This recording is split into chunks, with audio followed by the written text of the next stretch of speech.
बड़ी खबर इंदौर से मिल रही है। माफिया के खिलाफ एक्शन जारी, पुलिस का एंटी माफिया अभियान जारी है। हिस्ट्री शीटर असलम के अवैध कब्जे पर बुलडोजर चला है।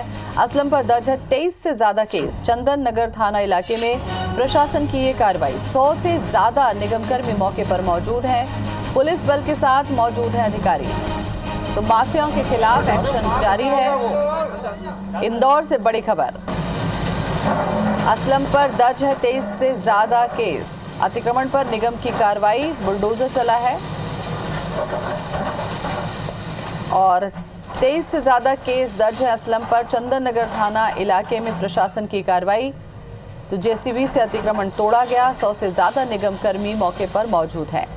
तो अतिक्रमण की कार्रवाई नगर निगम की तरफ से लगातार चल रहा है। ऐसे में माफिया पर अभियान चलाया जा रहा है जो कि लगातार जारी है। हिस्ट्री शीटर असलम के अवैध कब्जे पर बुलडोजर चला है। शालिनी हमारे साथ में जुड़ चुकी हैं। शालिनी, अतिक्रमण के केस पर बड़ी तेजी से कार्रवाई हो रही है।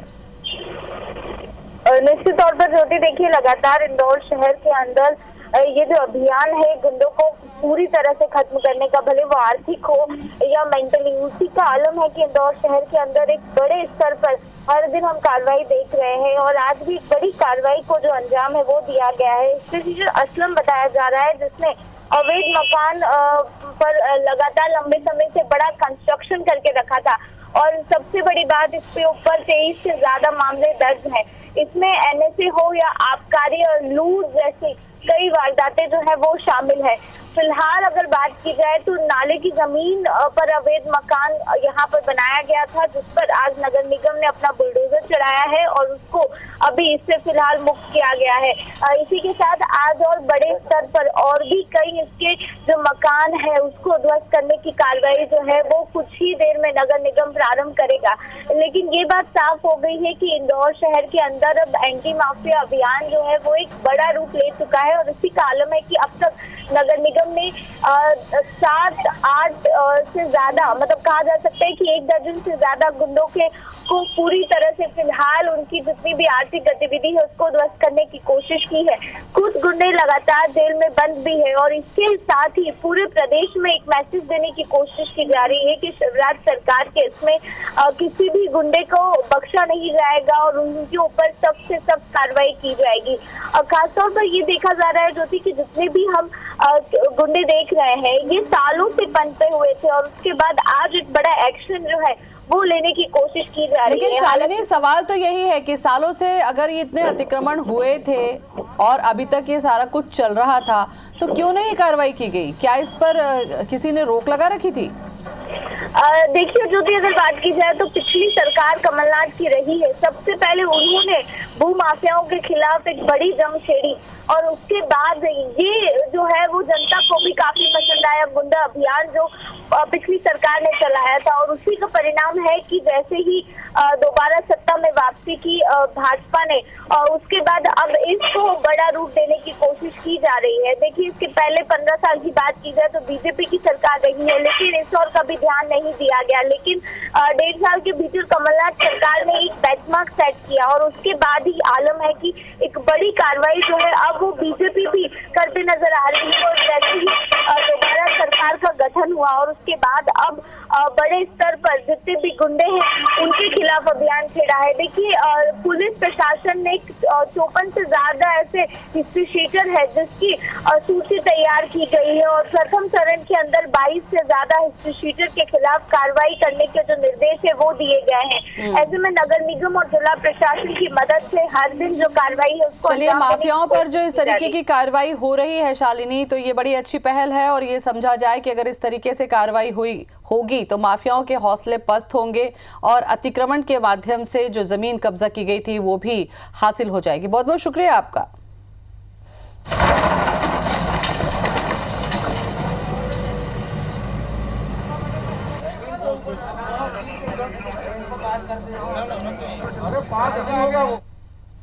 अभियान है वो जारी है।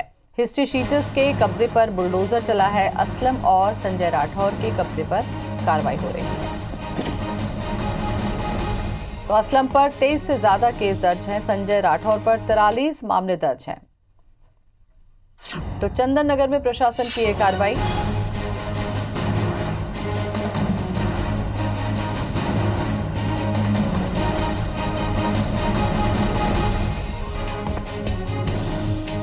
असलम और संजय राठौर के कब्जे पर कार्रवाई चल रही है। एंटी माफिया अभियान लगातार जारी है। असलम पर 23 और संजय पर 43 मामले दर्ज हैं। चंदन नगर में प्रशासन की ये कार्रवाई।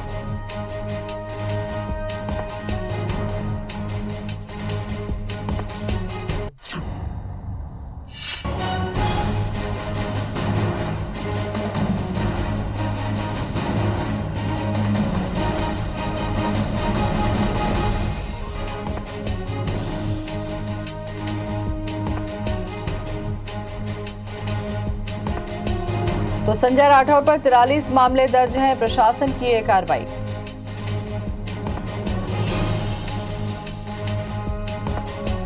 शालिनी हार्डिया हमारे साथ में इस खबर पर बनी हुई है ज्यादा जानकारी के लिए। शालिनी, असलम पर 23 और संजय पर 43 मामले दर्ज है। ये अपने आप में ही बहुत बड़ी बात है कि इतने मामले जब दर्ज होते हैं उसके बाद जब ऐसी कार्रवाई होती है उसमें इतना लंबा वक्त आखिर क्यों लग जाता है?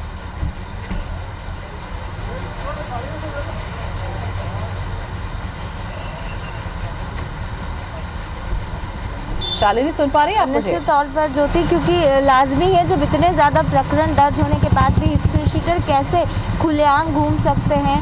और कई ऐसे मामले भी हैं जहां पर ऐसे केसेस भी सामने आए हैं कि जहां पर जो गुंडा है वो फरार नज़र भी आ रहा है। इंदौर शहर के अंदर लगातार एंटी माफिया मुहिम जो है वो अपने चरम पर पहुंच चुकी है।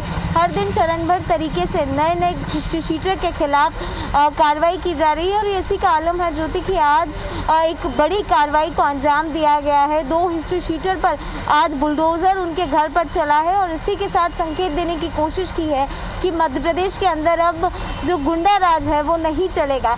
देखिए, लगातार हम ये देख रहे हैं कि हिस्ट्री शीटर्स पर कार्रवाई के माध्यम से उनको आर्थिक नुकसान पहुंचाने की जो बात है वो की जा रही है। और इसी की एक बड़ी वजह है कि हर दिन एक मुहिम जो है वो इंदौर नगर निगम ने छेड़ी है और पुलिस प्रशासन ने कई ऐसे हिस्ट्री शीटर्स के नाम उनको सौंपे हैं। और लगातार एक बड़े चरणबद्ध तरीके से कहा जा सकता है कि ये जो कार्रवाई है वो लगातार जारी है। अपर आयुक्त उनसे समझने की कोशिश करते हैं। सर, एक बड़ी मुहिम लगातार जो है वो छिड़ी हुई है। हाँ, अपराधियों के अवैध निर्माण तोड़ने की कार्रवाई चल रही है पिछले कई दिनों से। तो उसी कड़ी में आज एक तो गांधीनगर में 2 मकान तोड़े गए हैं और 2 मकान चंदन नगर में तोड़े गए हैं।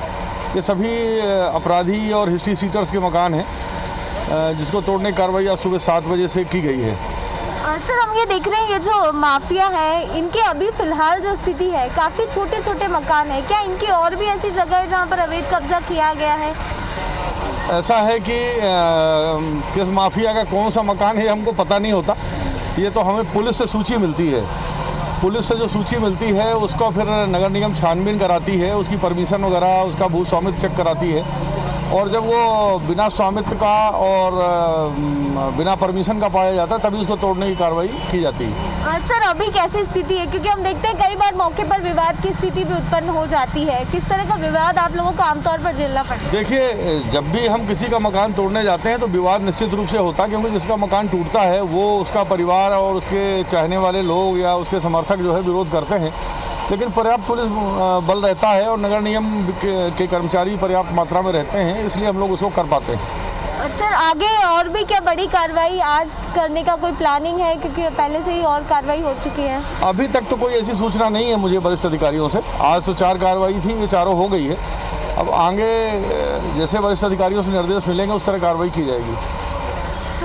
ज्योति, लगातार एक बड़ी मुहिम जो है वो इंदौर प्रशासन ने छेड़ी हुई है और इसी का आलम है कि लगातार सतत जो बड़ी कार्रवाई है उसको अंजाम दिया जा रहा है। चंदन नगर में 2 बड़ी कार्रवाई और इसी के साथ गांधीनगर क्षेत्र में भी 2 हिस्ट्री शीटर्स हैं जिनके खिलाफ ये कार्रवाई जो है वो की गई।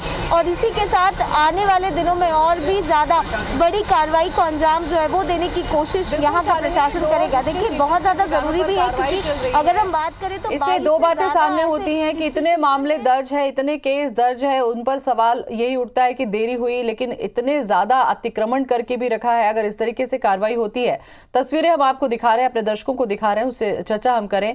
अवैध कब्जे करके रखे हुए थे और अब उस पर एंटी माफिया अभियान के तहत ये कार्रवाई की जा रही है। निगम का बुलडोजर चल रहा है, जेसीबी के माध्यम से तोड़ी जा रही है। शालिनी, ये बहुत बड़ा सवाल होता है क्योंकि अगर हिस्ट्री शीटर जैसे आरोपी हैं जिन पे पहले ही केस दर्ज है, उन लोगों ने इतना ज़मीन पर कब्जा कर रखा है, तो कहीं ना कहीं एक टेरर क्रिएट करने की कोशिश होती है माफिया के जरिए।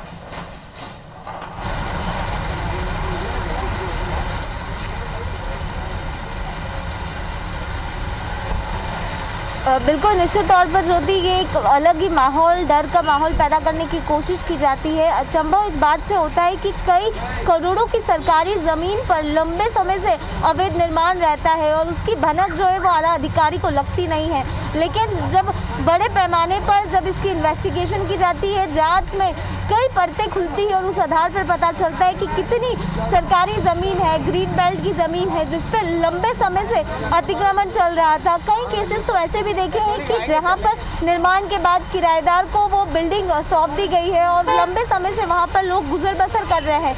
ऐसे में वहां के रहने वाले लोगों को भी काफ़ी दिक्कतों का सामना करना पड़ता है। हालांकि ऐसी सिचुएशन में प्रशासन उनको किसी भी तरह का सुविधा मुहैया नहीं कराता और इसी के साथ देखिए जो कार्रवाई हो रही है, इसे शुरुआती लिहाज से सराहनीय कदम कहा जा सकता है शालिनी, लेकिन अपने आप में ये जो कार्रवाई है बहुत सारे सवाल भी छोड़कर जाती है कि सालों से कैसे अतिक्रमण रहा, कब्जा रहा, क्या इसकी जानकारी निगम के आला अधिकारियों को नहीं थी या फिर किसी की मिलीभगत थी। ऐसे बहुत सारे सवाल छूटे जाते हैं। बहुत बहुत शुक्रिया आपका हमसे बातचीत के लिए।